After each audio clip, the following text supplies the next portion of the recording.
statement that I'll be reading.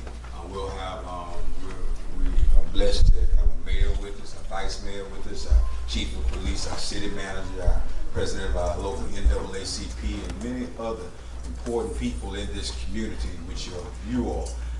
I have also invited, I've allowed, I got a call from some folk that oppose what we're doing, and allows them to also come. But I want to be real clear today.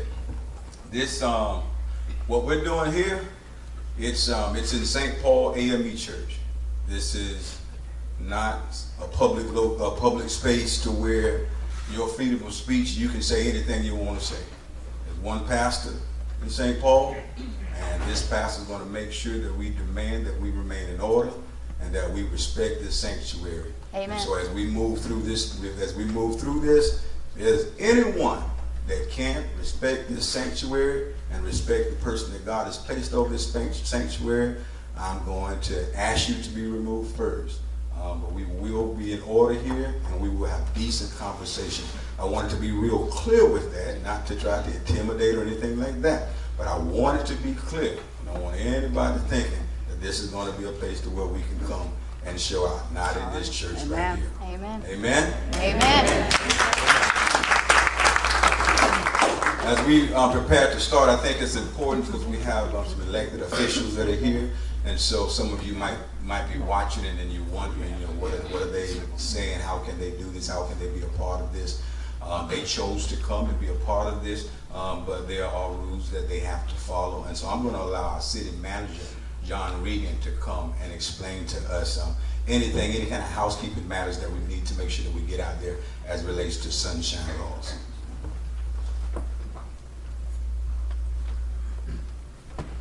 Thank you, Reverend Rawls. My name's John. I've been a member of the community for 19 years. This is a conversation that we have to have.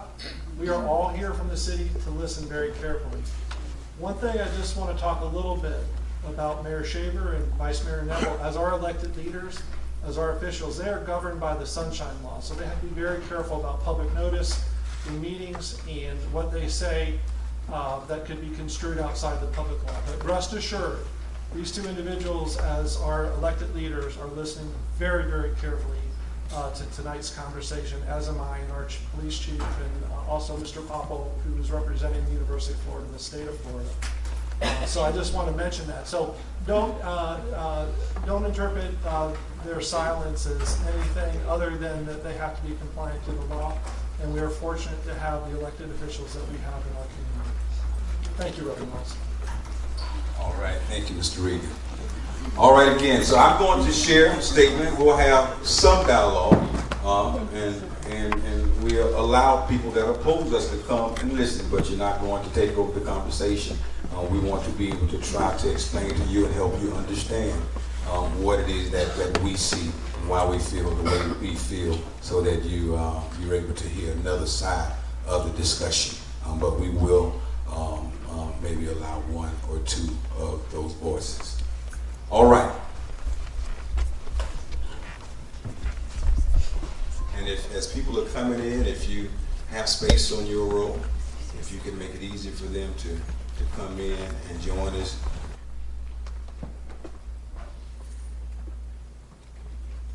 The South fought for a cause to deny the basic humanity of black people and lost. While licking their wounds over the next several decades, they began to build monuments to the personalities that fought to deny basic human rights to blacks in America. The purpose of these monuments was to send a clear message that we lost the war, but we're still in charge. Specifically, the two revered monuments of intimidation erected in the former slave market, now Constitution Plaza, were placed there by the Ladies Memorial Association and the Daughters of Confederacy, which were two of several groups that sprang up all over the South several years after the Civil War to propagate a war in which they literally made a choice to secede from America. By seceding, the Confederacy intended to separate from America and form their own separate nation for the underlying purpose of maintaining a system of free labor to support an economy dependent upon black folk or slave labor in an attempt to ensure the continuation of an agrarian-dominated Southern economy. As for describing the location where the monuments were erected in St. Augustine as the slave market, I would just like to mention to these newly found history experts who actually deny that the slave market was ever really recognized as a slave market, I will share an excerpt from the research of records done by Susan R. Parker in 2007. It says, records reveal that the public market was the location for a few auctions of individual slaves. Legal notices in the newspaper advertised a sheriff's sale of a slave at the market in 1824. In April 1835, a female slave saddle was to be sold at the market to settle an estate. Most auctions arising from estates foreclosure and other legal matters took place, however, on the steps of Colonial Government House, later the courthouse. There is little doubt that person-to-person deals to buy and sell slaves took place in the market. I can't speak for you, but I refer to the market where I buy fish as a fish market, and the market where I buy fruit as a fruit market. But in order to sanitize their history of hatred, in the past decade, the public space that has been known as the slave market since the 1870s is now denied as if it never bore that name. Now allow me to turn our attention back to these monuments. Monuments are symbols of reverence. Listen real close. Monuments are symbols of reverence. And for this city to support or revere symbols of this nature, it is not acceptable. The silence of our leadership speaks loud and clear of its sentiment. Reverend Dr. Martin Luther King Jr., who actually led civil rights rallies from this church along with other churches in this community, delivered speeches from this pulpit and literally sat in that center chair and said these words: in the end, we will remember not the words of our enemies, but the silence of our friends. Dr. King didn't find friends in City Hall when he came to St. Augustine in 1964. But I'm believing that 53 years later, the struggle can and has found friends in the City Hall of St. Augustine, Florida. I understand that it is very apparent that a significant population of Americans agree or sympathize with showing reverence to symbols of hate and oppression.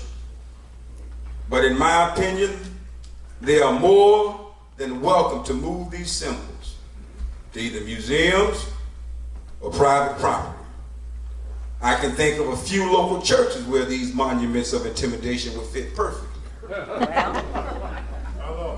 I call upon the city manager and elected officials of the city of St. Augustine to redefine this city and make a quick but correct decision to no longer revere the shameful cause of these symbols by removing them from public spaces. How reprehensible is it that groups that fought to preserve slavery are being revered every year before hundreds of thousands of tourists on the grounds where slaves were sold? Andrew Young was nearly beaten to death. Well, Dr. Martin Luther King and Ralph Abernathy were threatened and eventually arrested just a few hundred feet north of there in their fight to grant the humanity that these monuments oppose. I say to the city of St. Augustine, commission and leadership, If you are comfortable with my oppression, then you are my oppressor. We are hearing the threats and voices of groups more interested in preserving their heritage and history of oppression in a public space, even if it means defecating on the existence of other citizens of this country. The real interest appears to be not so much in preserving history, because that can still be done on private property or museums. The vicious responses over the past few days unveil many of the underlying intentions of these type of Jim Crow era constructed monuments. They are strategically located in the center of town on obviously conspicuous public spaces to send the same message of intimidation that is sent by a pickup truck riding through downtown St. Augustine during the Dr. Martin Luther King observance parade, flying a Confederate flag which is actually larger than the truck itself. This behavior is not innocent nor the norm. It is intended to send a message to the Negro and Negro sympathizers. It's more than a century later, and these symbols continue to speak loud and clear, and their root intent is still intimidation.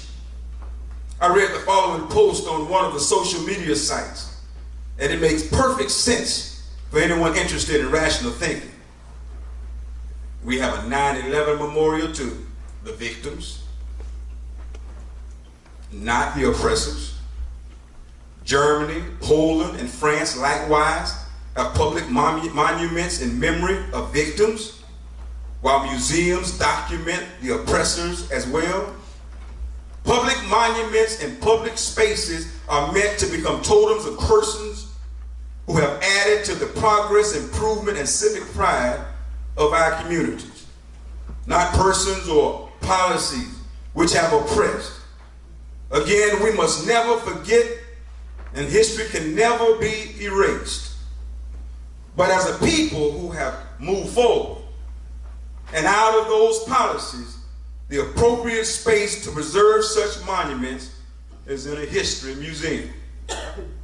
It would make sense that while the rest of the country is moving swiftly towards relocating these monuments of intimidation, the oldest city in the nation with a history of reluctance to separate itself from the oppressive spirit of racism will strongly resist a change that takes into consideration all of its residents and visitors.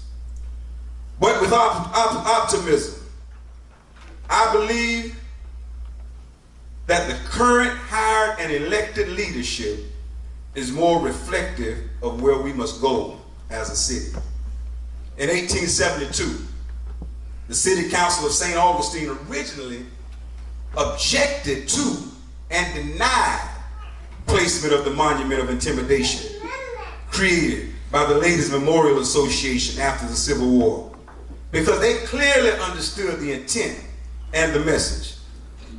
They were then allowed by the Catholic Church to place the monument on their private property. And in 1989, as leadership changed and Jim Crow was in full effect, it was relocated from a private property owned by the Catholic Church to its current location.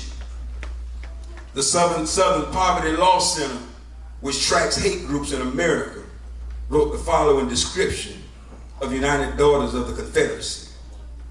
Formed in 1894 from the remnants of local memorial associations affiliated with Confederate veterans camps, the United Daughters of Confederacy is open only to women related to the Confederate veterans of what the UDC still calls the war between states. Although the UDC promotes an image of genteel Southern ladies concerned only with honoring their ancestors, and is in fact the least political of the neo-Confederate groups, its publications sometimes belie that benign appearance. In 1989, an article in UDC magazine, for instance, Walter W. Lee minimized the horrors of the Middle Passage by pointing out that the 16 inches of deck space allotted each slave is not only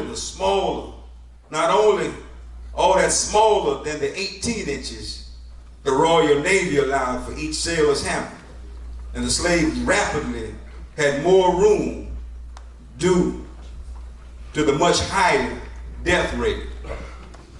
Lee also argued that the worst suffering group among the engaged in the trade were the crews of the slave ship.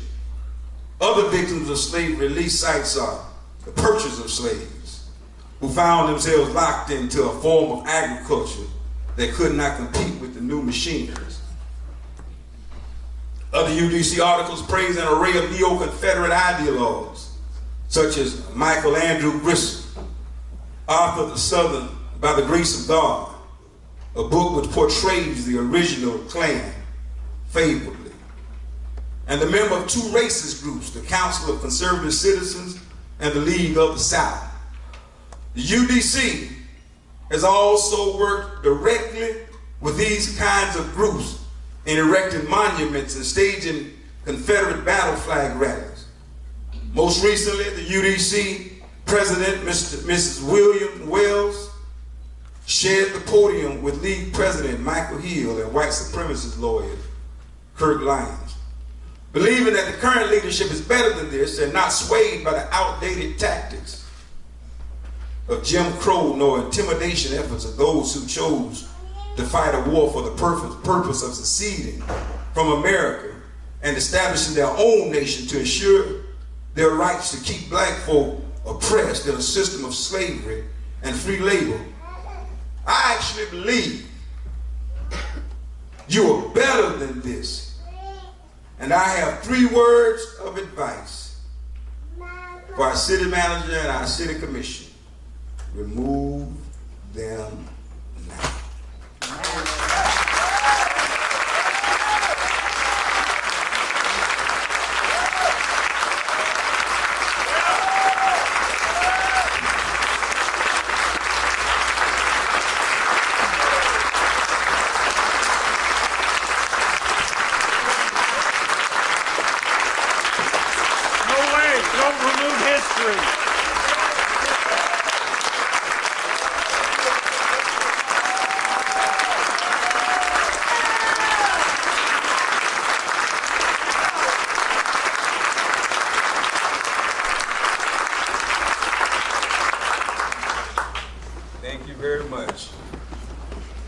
Assume that gentleman had a couple words to say. He wasn't here in the beginning.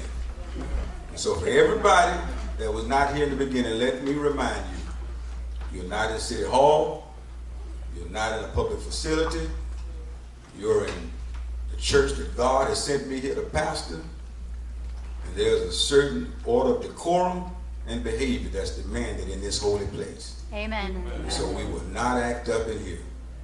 We invited those that are opposed to come and listen so that you would have an opportunity to hear our thoughts. But please, I say please, do not disrespect God's house. Amen. Amen. Amen. Now I'm going to allow the opportunity. We have our NAAC president. Do you have words that you want to say, madam? It's wonderful to be in the place as a unit on tonight. I do give honor to the pastor of this great house and to each official and everyone in their respective place. I'm going to first read the article that I sent in. And it states that St. Augustine St. John's NAACP is standing strong with our brothers and sisters in Charlottesville, Virginia, during this outright and undeserved hatred displayed by the right-wing hate groups who have been emboldened by President Trump's campaign rhetoric, his cabinet choices, and his agenda. We are calling activists, religious organizations, white evangelicals, and other allies to come together to help stamp out this kind of bigotry, hatred, and prejudice everywhere. We must unite against the evil forces in our society so that more people like Heather Hare won't lose their lives. Amen. Although we are thankful for President Trump's second statement, which finally condemned by name specific hate groups responsible for the violence, including neo-Nazis, the Ku Klux Klan, the white supremacists, we strongly believe that this should have been his initial statement. Our prayers are going out to and for the victims of their families in Charlottesville, Virginia, during their loss and injuries to their loved ones. Amen. We will forever be steadfast, unmovable, until all persons, no matter the color of their skin, religion, or race, are treated equally and fairly in the great country of this United States of America. As the president of the local NAACP, I am here tonight to hear about the path moving forward in the removal of the two monuments that are in question and standing in public property, in which we pay taxes in downtown St. Augustine. Be it known that our statement that was in the St. Augustine Record in the editorial section on Sunday, August 20th, explains our heartfelt concerns regarding the Charlottesville, Virginia incident where someone lost their life and others seriously injured, and the rhetoric of the president on that Saturday, August 12th. We, the NAACP, are hopeful. I said hopeful that we will be invited, amen, to work with this group to make recommendations to the very important cause that's facing our community today. I would also like to mention that the Women's March, Florida have contacted the NAACP in support of unity in the removal of the monuments. It is our desire that we all, somebody say all, that we all stand in one voice as a group of concerned citizens here in St. Augustine in order to push our agenda forward in the removal of these monuments. Finally, we are willing and ready to assist and join with those who are willing to fight for the rights and equality of all people. Thank you. Amen.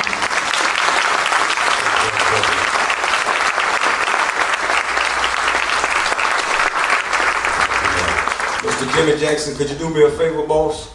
Could you get a seat? Make me nervous when folks standing around like that. I got officers and men on the doors are standing. Anybody else that's standing make me nervous. Not scared though. Amen. Amen. Find Jimmy Jackson a seat. I see you, boss man. Gotta follow the rules. All right. All right. Now we're going to allow the opportunity for a couple folk that support, and I think we need to make sure that our leadership understands why it is that we feel that this is so important. I've laid it out, and I'll give a couple opportunities for others. Rabbi, did you want to have a word today? No, I would welcome the Come opportunity. on up, Rabbi. Amen.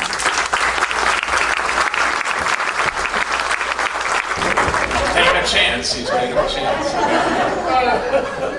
Jews the world over this Saturday morning will gather in their synagogues and open their scrolls of the Torah of the 5 books of Moses and read a verse from the book of Deuteronomy. And they'll read a bunch of verses from the book of Deuteronomy, but one of them says, Tzedek, Tzedek, Tirdof.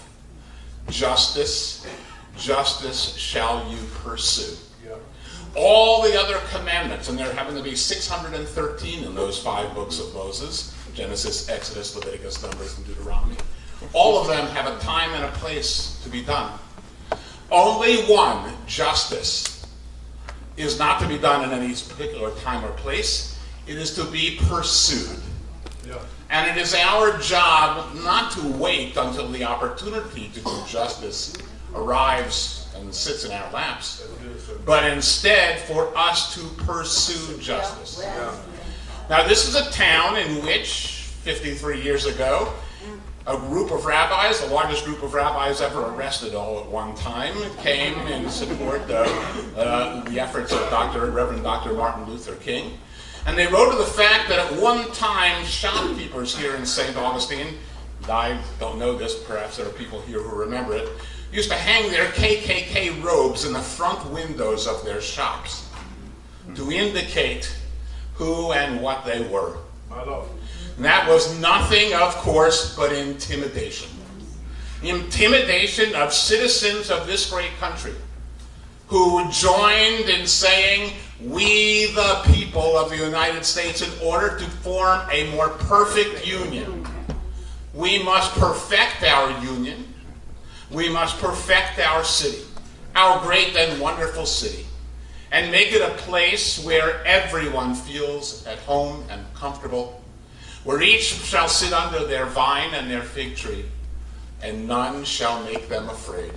Shalom. And so that these monuments of intimidation, often, by the way, to people who at one time, and we can certainly look at Kirby Smith and David U. Lee, who was of Jewish descent, who swore an oath to preserve and protect and defend the Constitution of the United States against all enemies, foreign and domestic, and then turned around and helped to tear our country asunder. It's still asunder today. Let us mend that tear. Let us together pursue justice and remove hateful artifacts like these monuments from our public places from now and forevermore. Thank you.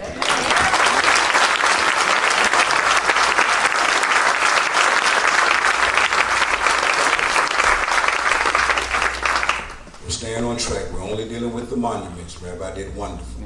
As other folk come up, we're only dealing with the monuments. Don't go anywhere else. We're strictly dealing with the monuments and why we feel that they need to be removed. Is there someone else that would like to speak? All right. Yes, sir. What's your position? Terry Buckenmeyer. I'm here on behalf of some of the people of Indivisible St. John's who are having their own meeting now. So what's your position? I am a human being. What's your position concerning what we're doing? I support it completely. I'm sorry. I'd like to learn my job title. I don't have it. I personally am a member of the IWW. We firmly believe that an injury to one is an injury to all. And since our founding in 1905, we have firmly stood against all forms of racism, sexism, and oppression, and continue to do so today. Today I am here on behalf of the members of Indivisible St. John's who are having their own meeting.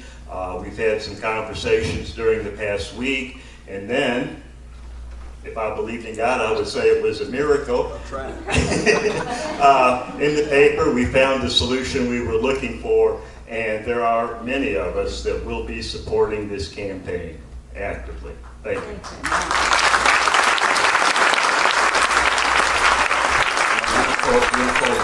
Senator Parks, I'm going to call you in a second.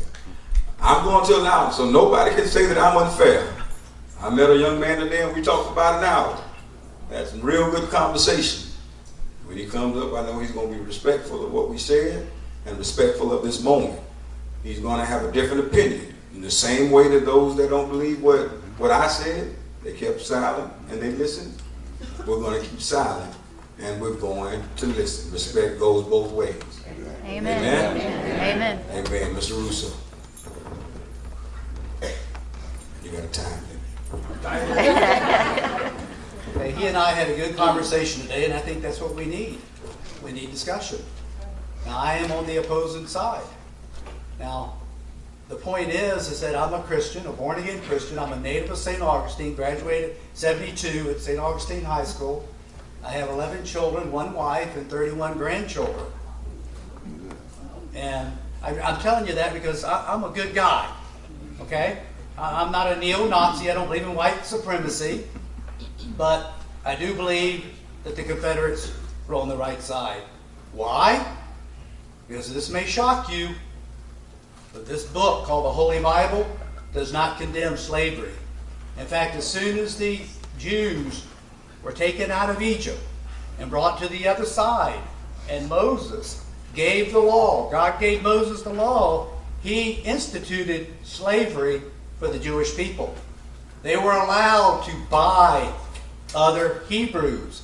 They were allowed to purchase men from other nations. That's the Holy Bible. So my question is, what's next? We're going to throw the Bible out?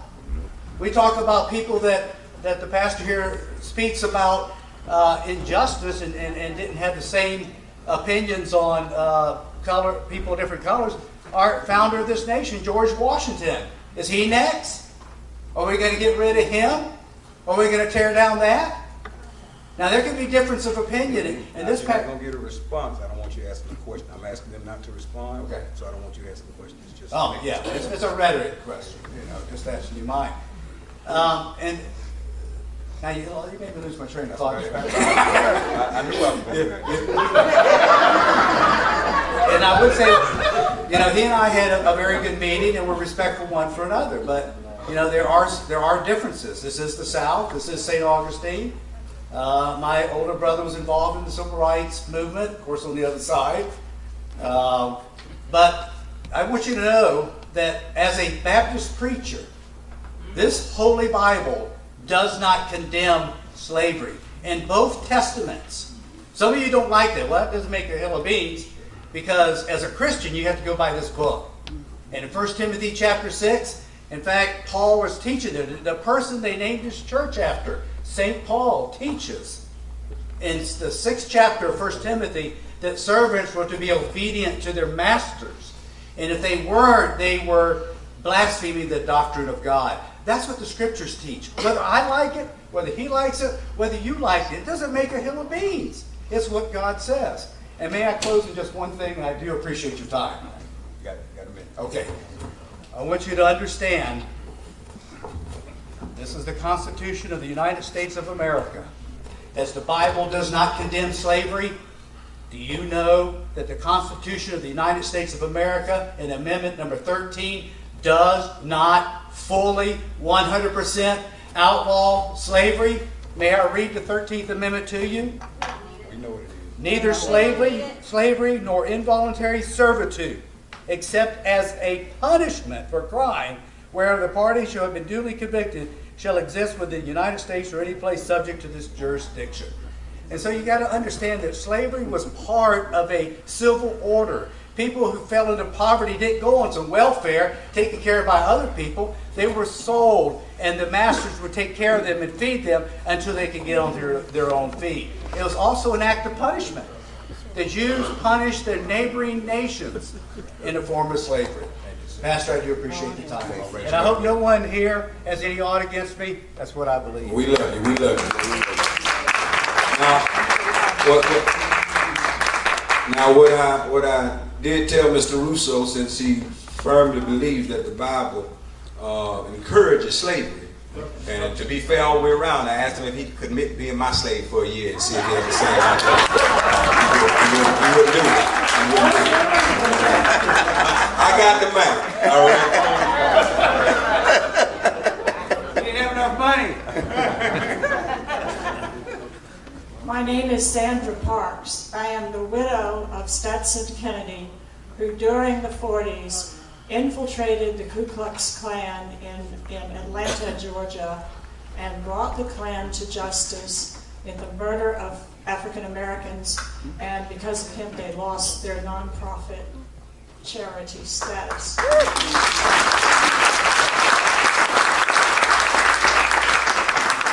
I am the great-granddaughter of Henry Clay Walkup, who served in the North Carolina 26th at Gettysburg, was wounded on July the 1st, and spent the rest of the war becoming a doctor.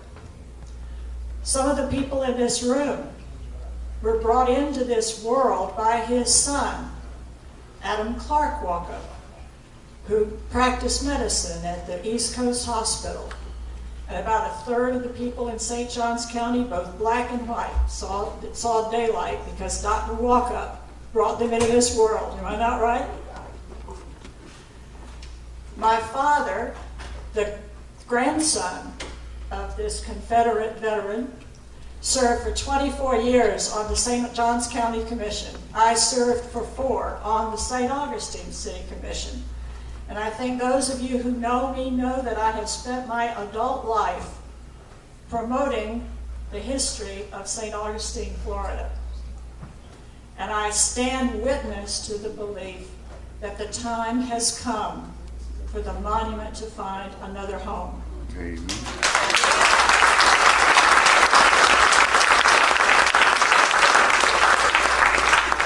I believe that our elected officials and the administrators from the University of Florida might consider a couple of options.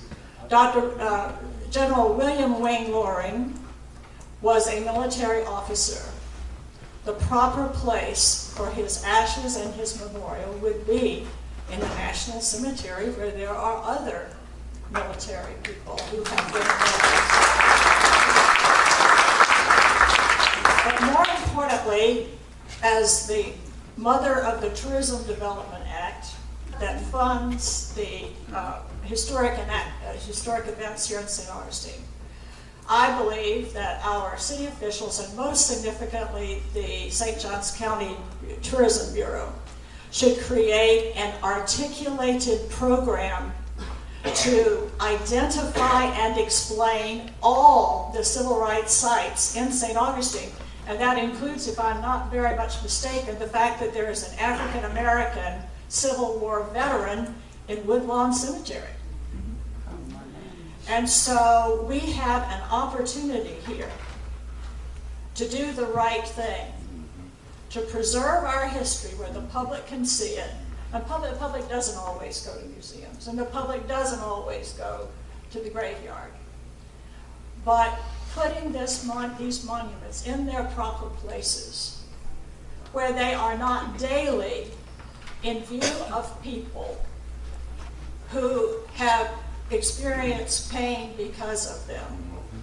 I believe that this effort at putting the monuments in the correct places and giving the city and our visitors a complete inventory and explanation of all our history is the way to go about dealing with this matter in a constructive, positive, educational way. Amen.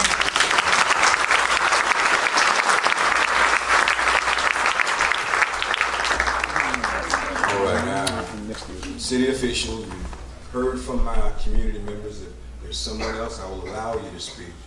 But when we start thinking about next steps, what this request is, it's not a request to have this thing linger on into weeks and weeks of debate. This is the request that we remove them now. And so our next steps are, is that we're going to allow our city officials to hear what's been said and to think about it. But if that monument is still there next Monday, which is the next city commission meeting at 5:00 p.m., I want everybody in this room that supports this, because it's going to need everyone, to come and put your name on public comment, and we'll just stay there at 12 o'clock that night. And then in 2 weeks, we'll do the same thing. And then the longer this draws out, the longer that will draw out. This is something that can be done, and we need to take advantage of the spirit within our country right now that's moving toward what's right.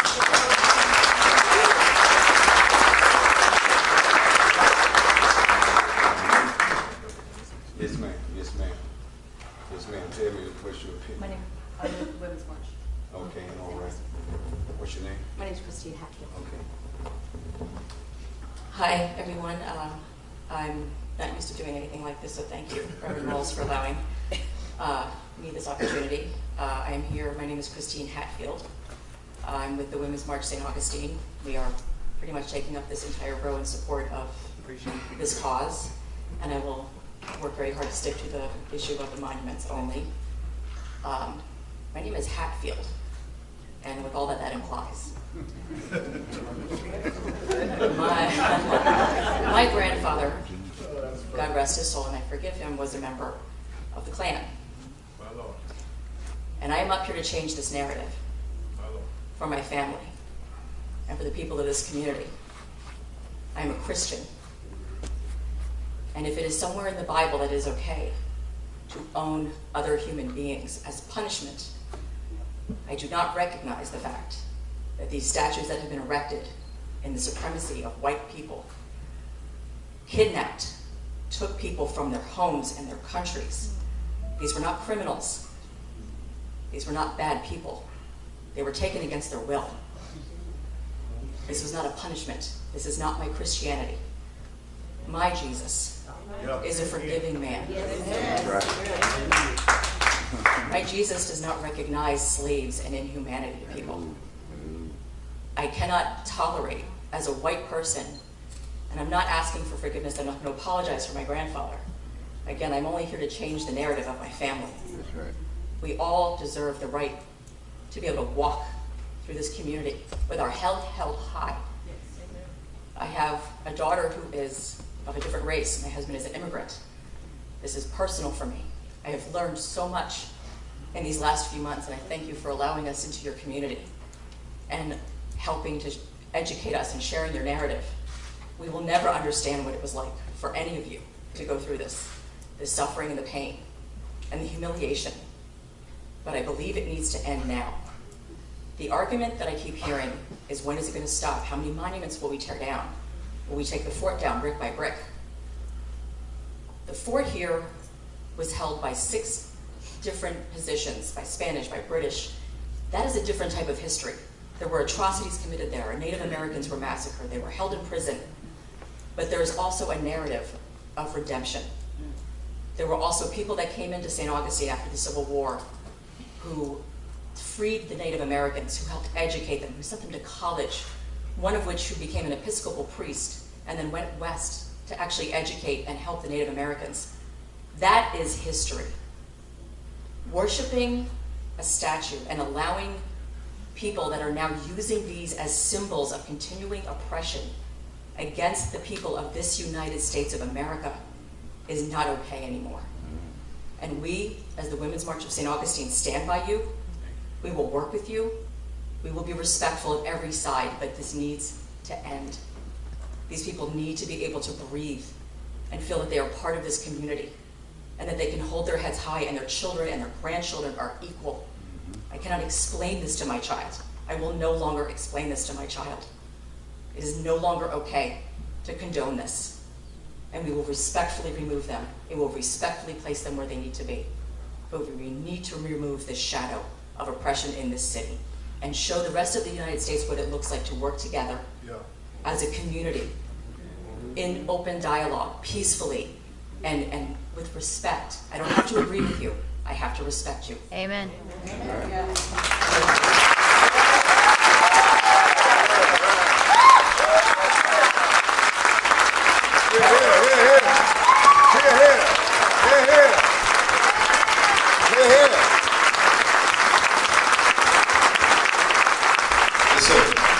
What's your opinion?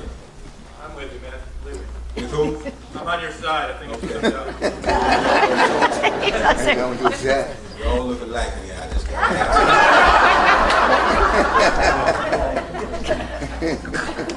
So this is definitely a first. Good. Here's the deal, all right? History is history. Some things were great, some things were amazing, some things were absolutely horrible, some things were devastating. You can't change history. You really can't. Okay. The things that you can do are not look at a statue that represents such hate.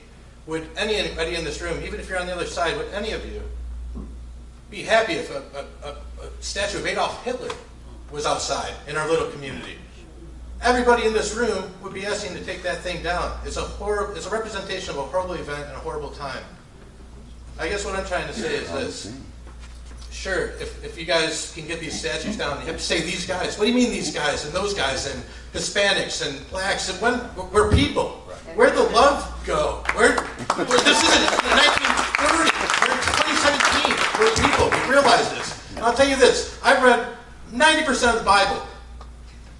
I'm not going to go there. That's the craziest thing I've ever heard in my entire life. Craziest thing I've ever heard in my entire life. You're telling me Jesus, God, whether you believe in the trees or the sea or the ocean, it doesn't matter. But there's nobody out there who's going to say, punish somebody and make them be your slave. Get out of here. You got to be kidding me. That's the craziest thing I've ever heard. I'm going to leave it as this. Thank you. Yeah. The monuments could come down, absolutely, and that would be a great win. I believe that would be a great win. But there's a much bigger problem than all of these statues that everybody wants down. We're talking about the KKK again. We're talking about neo-Nazis. These are hate groups. These are people who want to kill people for no reason. Because you're an African American, they don't like you. And there's African Americans who don't like me because I'm Caucasian. And there's Hispanics who don't like it. This hate has to go. It's much more deeper than a statue. That's right. This is life. This is 2017. The children, people want to grow. Get rid of all this nonsense. That's right. Let's just love each other. Let's get rid of the KKK talk. You know what? Donald Trump, a message to you. Hey, I've got a national platform, a city platform for the first time in my life. You should have recognized that was the KKK right out the gate. You should have called out the neo-Nazis. There's no sides. These people are sitting there with Nazi flags, KKK flags in 2017. What? Give me a break. Come on, let's just love each other.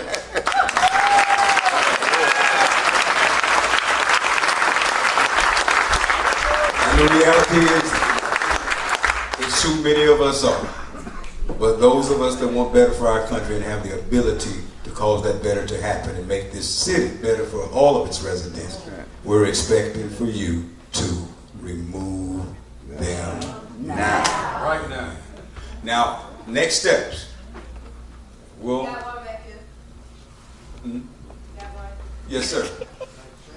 I think so. What's your opinion? Yes, I'm not anti. Okay.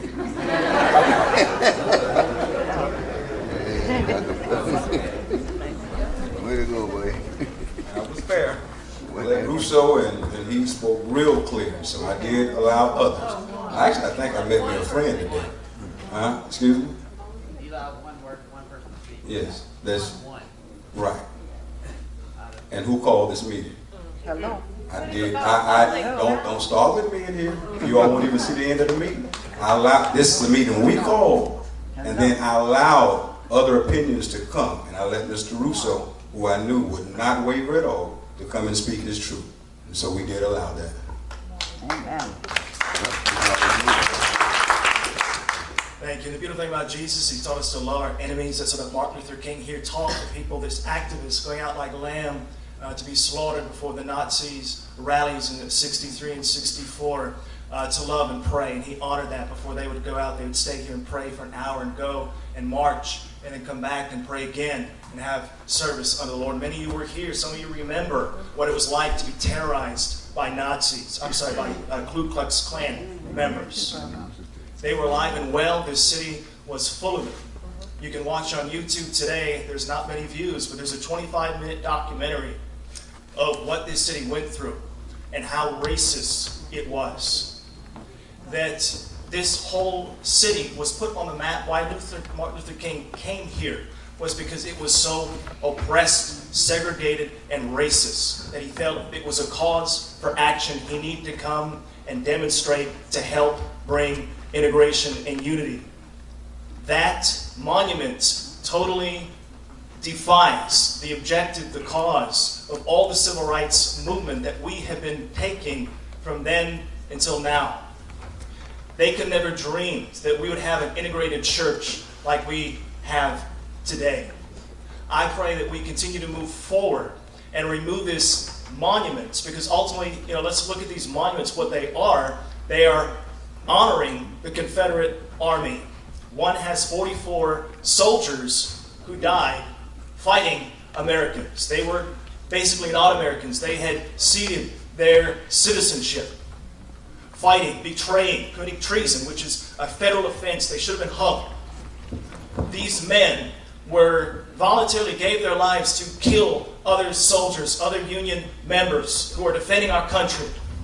If they would have won, there would still be slaves being auctioned today if they had their way. They would have continued to brutalize African American people.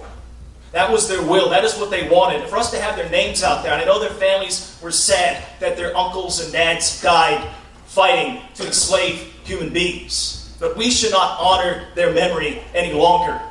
These men were criminals. Thank you. They are not, and we wave a Confederate flag engraved on those monuments that people walk by. And it is you look at the Nazi or the KKK rallies, and look at the Confederate flags. A guy named J.B. Stoner continued to use every single, he would call blacks, Negroes, or colored, N-word, N-word, N-word, N-word. That's what many old people were brought up with and in. That's the culture of St. Augustine. That was the soul of this city. And many of us don't realize because we're not from here. That's right. And we don't realize how dark this place was. And I pray that we continue, that we, by removing these monuments, we can bring light. And I also hope that we don't do this just because it's the cool thing to do, because it's in the news. We do it because it's right. And we might as well ride the wave while it's here. People say, well, why now? Why not? If it's bringing attention, if it's a will, why did everybody march from the 63, 64? They're doing it in cities all over the place because they realized it was the right thing to do. It was getting attention. And so I pray that St. Augustine would follow suit with countless other cities that were not cowards, and they remove those monuments. I pray that the leadership of this city, unlike you look at the leadership that was there, they were complicit. The mayor was racist. They all were enforcing integrated or systematic segregation. It was their will. That what was doing. I pray that the leaders of this community, now the mayor, that you would have some courage and understand that there are racists all over this community, and it will aggravate them. But hopefully the cause of righteousness will prevail over their dying hate. I pray.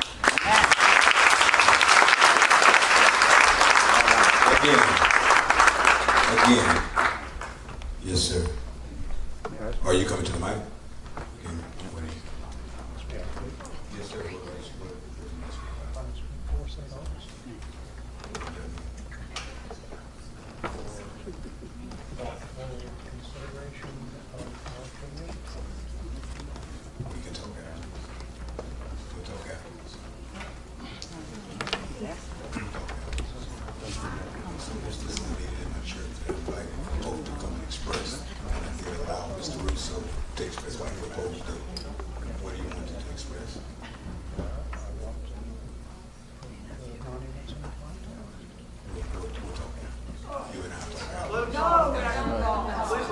Please let him speak.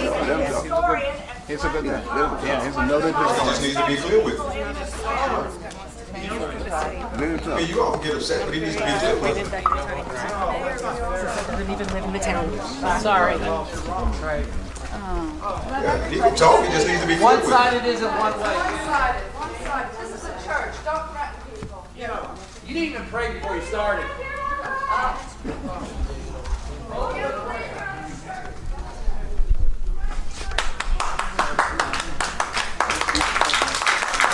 Remove hatred. That's all that happened. Remove hatred. Sometimes you just have to stand. That's right. Nobody's getting beat up at this. That's right. You can come and you can sit and you can participate. That's right. I don't know the gentleman. I asked a clear question. All he had to do was give me a clear answer. All right? And so I respect some of the people that said he needs to speak.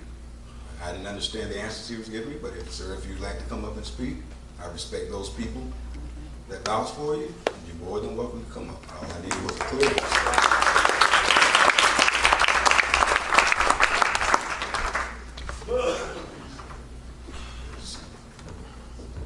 Thank you. Tom Graham. Professor Tom. Professor. Being a history person, I guess I got to start off being obtuse, I guess. Back in the 1950s, University of Florida professor C. Van Woodward wrote an essay entitled "The Burden of Southern History." And in the 1950s, we Americans were pretty proud of ourselves. We just saved the world in World War II. And we had an American idea of American exceptionalism, that America always does right. Well, Professor Woodward in The Burden of Southern History says the South has something to say to America, because the South knows what it's like to lose a war. The South knows what it's like to do evil things. The South has, as he said, there's a tragic cast to Southern history. and the whole United States, I think he mostly meant Northerners, could learn something from the Southern experience. And I guess that's still going on today with the discussion of these monuments, because these monuments represent part of the tragic aspect of the history of the South, of the history of St. Augustine. And so when we talk about what we're going to do with these monuments, we need to take all these things into consideration. Now, one thing I will say on the positive side here, having fuzzied up whether we should leave them or take them down, why not put up another monument? Yes. What's missing is a monument in a public place to the black men from St. Augustine who fought in the Union Army. And they're, near as I can tell, Reverend gave me about 2 days to research this. Scrambling around, I've identified about 320 black men who fought for the Union Army during the Civil War. Why can't we have some kind of a monument to these men? Well, okay, so I've said my piece.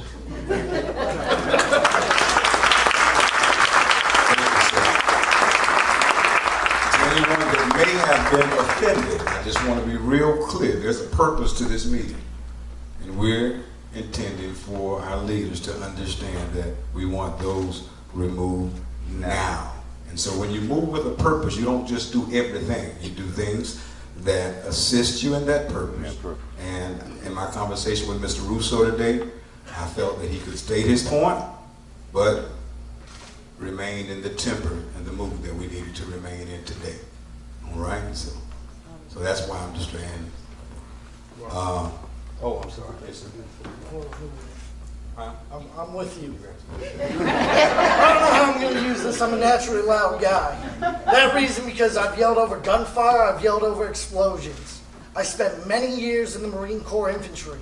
I have bled for this country and this Constitution. That monument out there is an insult to guys like me and my 7 buddies that are now dead. Those names on it, they were traitors. Where's the monument to us out there? Why do people want to keep that, but they're not building anything for us or any of the other heroes that have passed? The real Americans, not the traitors. People are sitting here defending them, you're defending traitors. That monument needs to be removed. Come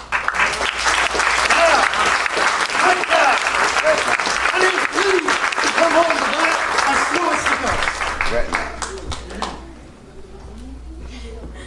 Hi, I'm Hassani. This is Becky, and this is Kayla, and we're students with Flagler College for BSA, Black Student Association. And when I first came to the school, I was really excited. I'm a junior now, but I was really excited to be a part of something and be a part of class, and I was hoping I'd be welcomed here. And I really do love going to Flagler, but in my 3 years at Flagler, I have never felt welcome to the community. And I'm going to be honest about that. I volunteer all the time. I do a lot of community service, and I've tried to give back to the community as much as I can, and I've never felt welcome because I'm black. I don't see myself in the community, and when I do go out, I feel attacked a lot of times, and the Confederate statues really do not help making black people feel welcomed here. And I know it's not just me who feels like that, and I know it's people who've lived here their whole life who feel like that as well. And I want them to come down. They don't need to be up. There doesn't need to be any statues that should be up to commemorate black. There should be black Confederate soldiers or black soldiers statues that should be up, but we shouldn't keep up these statues at all. There should be statues of soldiers who fought to free slaves. There should be statues of black women and black men and black boys and girls who fought during the civil rights movement for black freedom. There should be those kind of statues. These statues aren't necessary. They aren't teaching us anything other than the fact that black people are not welcomed here, and they have not been welcomed here since the beginning of time. That's all I see from these statues. And I want it to be known when, I'm sorry, sir, I don't remember your name, but when you talked, we listened. Nobody left in anger or anything. But when people talked and discussed why they wanted to take the statues down, people left angry. They made it clear that they were leaving because they were angry. You can't, why are we seeming like we're intolerant because we want these statues down when you're acting intolerant at that moment? When Reverend wouldn't let you speak, sir, you're a professor at my school. Reverend wouldn't let you speak, people left angry. Why? That you're here at his church. We're here to talk about bringing the statues down because we don't feel welcome with those statues. We don't feel like we're a part of the community. And I just think that they need to come down immediately, not tomorrow, not the next week, not next month, not next year. They need to come down right now because I want to feel like I'm a part of the community. I want to be able, if I have children, I want to be saying, go to Flagler. I want to be proud of the community and the school that I went to, and right now I really don't feel proud of it. Well said. Now,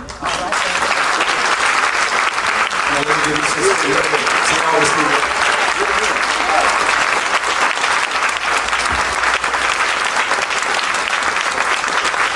And on Sunday, if you all are available, my wife and I will take you all out for dinner, all right? All right. St. Augustine loves you, though.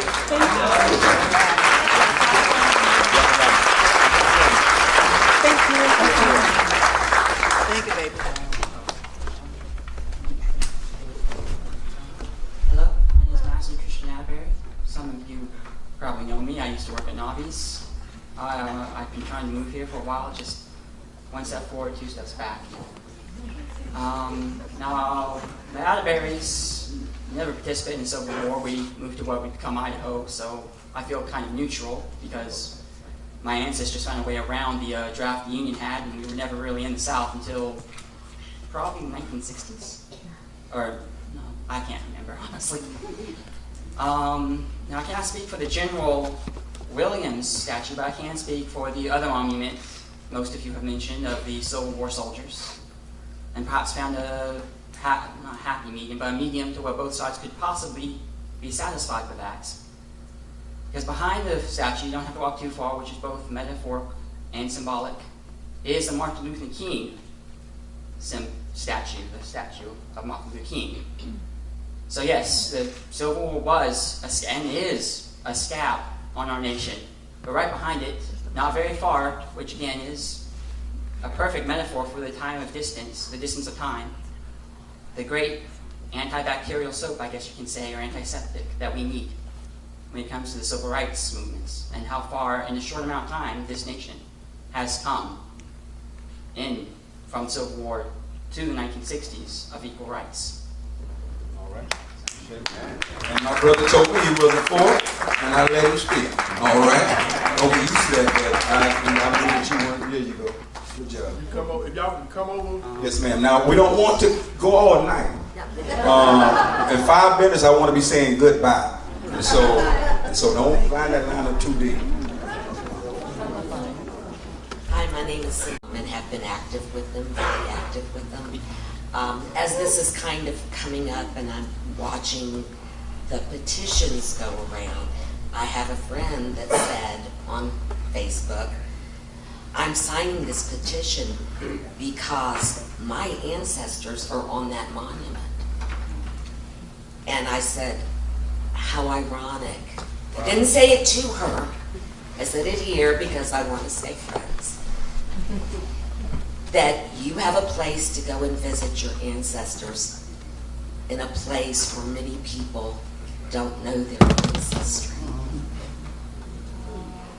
And I was hoping that the people that were feeling offended because it's their history and the history of the residents of St. Augustine would stay and listen to that. And I would just ask them to see it through a different lens. Thank you. First and foremost, let me give honor to God who's ahead of my life. Amen. For had it not been for the Lord on my side, I don't know where I would be. Amen. I want to thank you, Pastor, recognizing the honorable people here and recognizing the president of NAACP. Let me just say this. As a former legislator, I retired and I moved back here. This was my home. I was born here.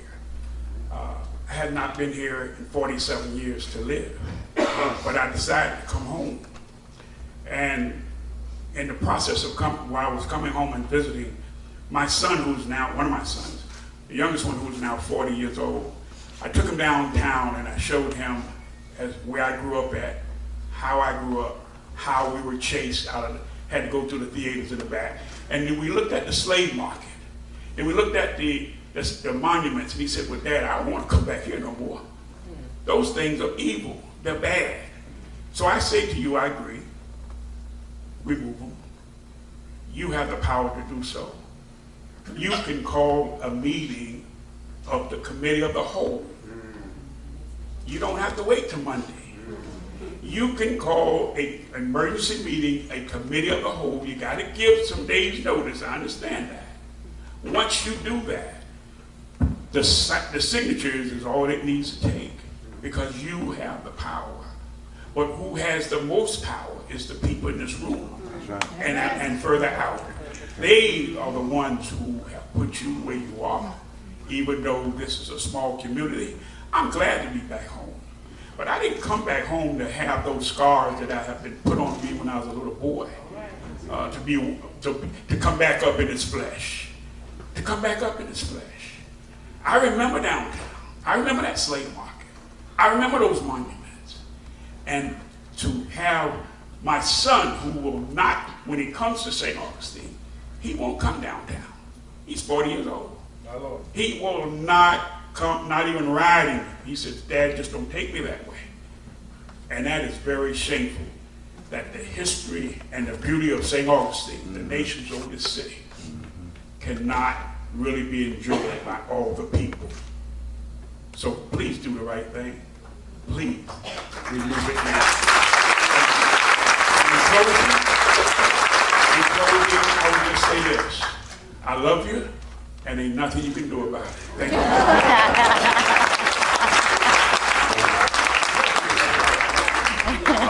Thank you. I apologize. I had no intention of speaking tonight, but it just got to be the fact that 41 years ago, I was commissioned a lieutenant in the United States Army. And in taking that oath, it talks about defending this country against all enemies, foreign and domestic. Those monuments are dedicated to people who took up armed insurrection against the United States. Those are domestic enemies. They need to come down. And for those of you on the history buff, believe it or not, my family goes back 300 years right here in North Florida in St. Johns County. The slave market is the genesis of my family. My great-great-grandfather met his wife at a slave auction here in St. Augustine. That's how my family got started here. We grew up over in the West St. John area, Switzerland, Fruit Cove. Like I said, George Lycurgus, who, believe it or not, was Bohemian gun runner, got caught running arms in the decades leading up to the Civil War and thrown in jail in Newport News, Virginia.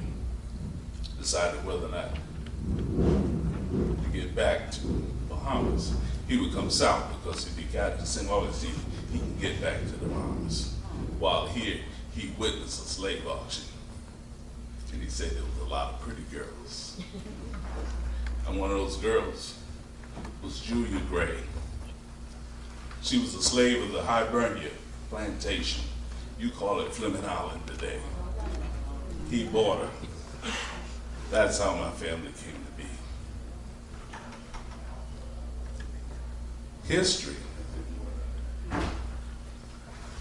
is present. It is not this thing that most people want to make it to be. My favorite quote is by Napoleon. Napoleon says that history is nothing more than the lie that most people agree upon.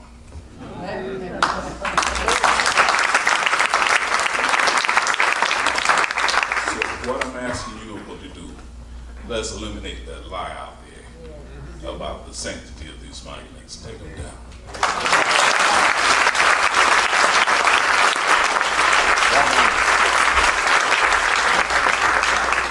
All right, our final speaker will be Mr. George. I'm Colonel G. Henry Williams, retired.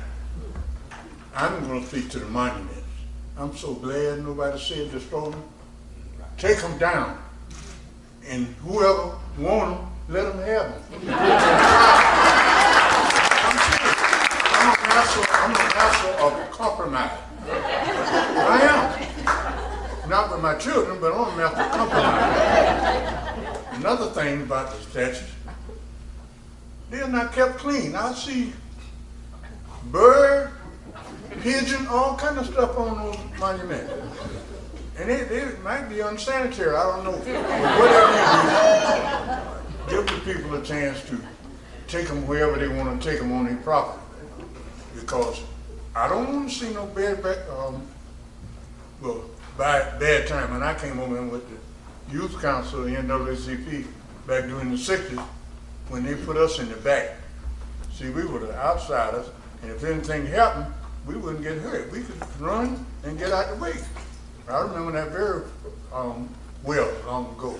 And remember, you're going to always remember this. I'm the shortest speaker you got, because I was taught to stand up, speak up, and sit down.